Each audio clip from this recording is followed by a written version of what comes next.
Karunia Negeri Kapendo. Dan saya Ramas Tukai Dalana. Kami akan mempresentasikan hasil diskusi kami mengenai mengembangkan bakat dalam diri. Baik, kita akan masuk dalam pengertian bakat. Bakat biasanya diartikan sebagai potensi bawaan yang masih perlu dikembangkan atau dilatih agar dapat terwujud. Tindakan sebagai hasil dari pembawaan dan latihan dari bakat itu disebut kemampuan. Jadi, bakat adalah potensi alamiah untuk memperoleh pengetahuan atau keterampilan yang relatif bisa bersifat umum dan khusus. Bakat dan kemampuan menentukan prestasi seseorang. Jadi, prestasi merupakan perwujudan dari bakat dan kemampuan. Setiap individu memiliki bakat yang berbeda-beda. Contohnya kita bisa lihat menggambar, fotografer, melukis, memainkan biola, mengetik, itu juga termasuk salah satu bakat. Masih banyak lagi bakat-bakat lain seperti menari, bermain catur, pesulap, menyanyi, matematika, dan lain sebagainya. Next. Ada faktor pendukung dan faktor penghambat perkembangan bakat. Yang pertama kita akan bahas faktor pendukung bakat. Yang pertama itu faktor internal. Faktor internal itu ada dua, yaitu faktor bawaan. Faktor bawaan yang berasal dari orang tua atau dapat dikatakan bahwa mendapatkan pewarisan dari orang tua. Jadi jika anak dapat mengembangkan bakatnya jika ada dukungan dari orang tua. Yang kedua faktor pribadi, yaitu perkembangan anak tergantung dari diri sendiri. Jika ada minat dan keinginan dalam diri untuk berprestasi, untuk mengembangkan bakatnya. Next. Yang kedua ada faktor eksternal. Faktor eksternal terdiri dari tiga, yaitu faktor keluarga. Faktor keluarga merupakan tempat awal untuk mengetahui bakat dan menjadi tempat pelatihan bakat pada diri anak. Yang kedua ada lingkungan sekolah. Lingkungan sekolah digunakan sebagai proses belajar, mengajar, dan dapat mempengaruhi bakat anak yang dikembangkan melalui guru dan siswa. Yang ketiga ada lingkungan sosial, yaitu lingkungan yang berhubungan dengan banyak orang. Anak dapat mengembangkan bakat bersama masyarakat di lingkungannya dan ada dukungan dan dorongan dari lingkungan sekitar. Lalu faktor penghambat dari bakat, yang pertama itu tidak tersedia sarana dan prasarana sehingga membuat anak tidak bisa mengembangkan bakatnya. Contoh, anak bisa memain gitar, tetapi tidak ada gitar dan lain sebagainya. Yang kedua, tidak mendapatkan dukungan dari orang tua, keluarga, dan masyarakat. Itu adalah faktor penghambat juga bagi diri anak jika tidak ada dukungan dari orang sekitarnya. Yang ketiga, tidak ada dana untuk menyediakan sarana dan prasarana. Yang ketiga juga ini termasuk jika kita tidak mempunyai dana untuk menyediakan sarana dan prasarana, itu akan menghambat bakat dalam diri anak. Lalu tidak ada minat dan dorongan dalam diri anak untuk mengembangkan bakatnya. Jika tidak ada minat dalam diri kita, tentu kita tidak akan bisa untuk mengembangkan bakat kita. Keunggulan seorang anak merupakan hasil interaksi dari bakat bawaan dan faktor lingkungan orang tua termasuk minat dan dorongan pribadi. Lalu ada cara mengembangkan bakat. Yang pertama itu observasi atau pengamatan.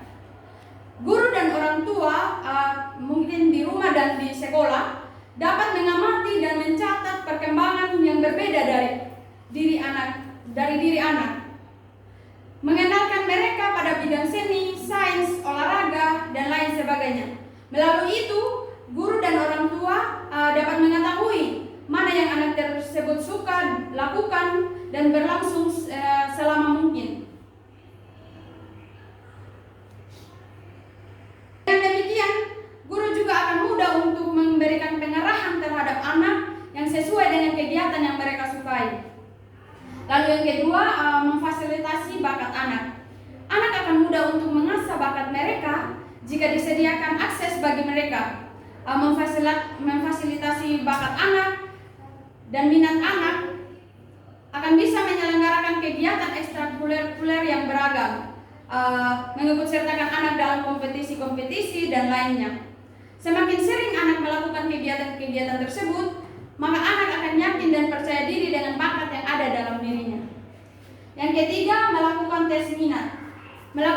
Selain memfasilitasi bakat anak, guru dan orang tua juga bisa melakukan penilaian dan pengukuran aspek psikis, tes intelijensi, tes prestasi belajar, dan tujuan khusus meliputi kreativitas, penalaran, bakat mekanik, angka-angka, dan kemampuan verbal. Yang keempat, memberikan dukungan dan motivasi. Minat anak terhadap sesuatu kadang naik turun. Jadi sangat penting untuk memberikan motivasi dan dorongan terhadap anak agar anak bersemangat dan untuk mengembangkan bakatnya. Jangan memaksakan anak untuk mengikuti kegiatan yang mereka tidak sukai, tetapi berikan mereka kesempatan untuk memilih hal-hal baru. Siapa tahu dengan demikian mereka dapat mengetahui lebih dalam tentang hal-hal yang mereka sukai. Yang kelima, rutin latihan. Untuk mengembangkan bakat minat anak, yaitu dengan melatih diri secara terus-menerus dan tekankan kepada diri sendiri untuk mendapatkan sesuatu yang ahli dalam bidang. Latihan dengan konsisten menjadi kunci utama untuk mengembangkan minat dan bakat kita secara rajin dan terus berlatih. Ya, yang berikut kita akan masuk dalam ciri-ciri anak berbakat. Anak berbakat adalah anak spesial yang sering kali mempelajari berbagai hal dengan cepat, mengajukan banyak pertanyaan, dan memahami hal-hal yang biasanya diperuntukkan bagi anak-anak yang lebih besar. Yang pertama itu adalah memiliki IQ lebih tinggi. Anak berbakat seringkali menunjukkan kemampuan luar biasa yang membedakan mereka dari teman sebayanya. Si kecil cenderung memiliki IQ lebih tinggi, yang berarti dapat memahami dan mempelajari berbagai hal dengan cepat. Anak bisa menyerap informasi dengan kecepatan yang mengesankan. Selain itu, anak berbakat memiliki ingatan yang sangat baik. Yang kedua, suka tantangan dan rasa ingin tahu tinggi. Berbakat juga senang mengatasi tantangan dan memecahkan masalah. Mereka akan terlihat senang melakukan permainan seperti puzzle atau mengotak-atik angka. Rasa ingin tahu juga adalah ciri khas anak-anak berbakat. Umumnya anak berbakat akan mempunyai minat yang luas atau fokus yang spesifik dan intens pada satu bidang tertentu. Yang ketiga, keterampilan bahasa yang sangat baik. Anak berbakat biasanya mempunyai kemampuan bahasa yang sangat baik sehingga membuat mereka menonjol. Mereka tahu banyak kata dan dapat berbicara dengan cara yang lebih rumit dibandingkan anak-anak seusianya. Namun, yang lebih mengesankan adalah anak berbakat dapat memahami perbedaan kecil dalam arti kata dan dapat memahami hal-hal rumit seperti metafora dan gagasan yang sulit dijelaskan. Yang keempat, ada kemampuan sosial dan emosional yang tinggi. Ciri-ciri anak berbakat yang terakhir adalah kemampuan sosial dan emosional yang tinggi. Anak-anak berbakat menunjukkan emosi secara mendalam dan memiliki reaksi yang intens terhadap hal-hal di sekitar mereka, baik fisik maupun psikologis. Jadi kesimpulannya, anak berbakat adalah mereka yang menunjukkan kemampuan luar biasa dan setiap manusia terlahir dengan beragam bakat yang dibawanya. Bakat yang dimiliki akan berkembang sesuai dengan keinginan yang dimilikinya. Jika memiliki keinginan yang kuat untuk mengembangkan bakat, kita akan mampu menguasai bakat dan kita akan memahami bakat dalam diri kita. Demikian hasil presentasi dari kami. Terima kasih dan shalom.